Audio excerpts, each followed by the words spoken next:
বিষ্ণুপুর নামে একটি ছোট গ্রাম ছিল। সেখানে গোপাল নামের একজন কৃষক এবং তার স্ত্রী বাস করত। সে ছিল খুব লোভী। একদিন কৃষক তার খেতে কাজ করছিল। হঠাৎ সে মাটির নিচে একটা সোনার হাড়ি পেল। কৃষক খুব খুশি হয়ে হাড়ি বাড়িতে নিয়ে এল।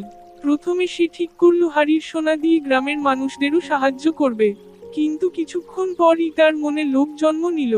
সে ভাবল, তার খেতে নিশ্চয়ই এমন আরো কয়েকটা সোনার হাড়ি আছে। যদি আরেকটা হাড়ি পাই, তাহলে আমি সবচেয়ে ধনী হয়ে যাব। তাই সে পরের দিন সকালে আবার সে খেতে হাড়ি খুঁজতে গেল। কৃষক আবার সেই জায়গায় গিয়ে মাটি খুঁড়তে লাগলো। ঘন্টার পর ঘন্টা খুঁড়েও কিছু পেল না, বরং তার সব ফসল নষ্ট হয়ে গেল। ফলস্বরূপ কৃষক সোনার হাড়ি পেলেও খেতে ফসল না থাকায় পরে খিদে পেতে লাগলো। তখন সে বুঝলো, লোভ করলে যা আছে সেটাও হারিয়ে যেতে পারে।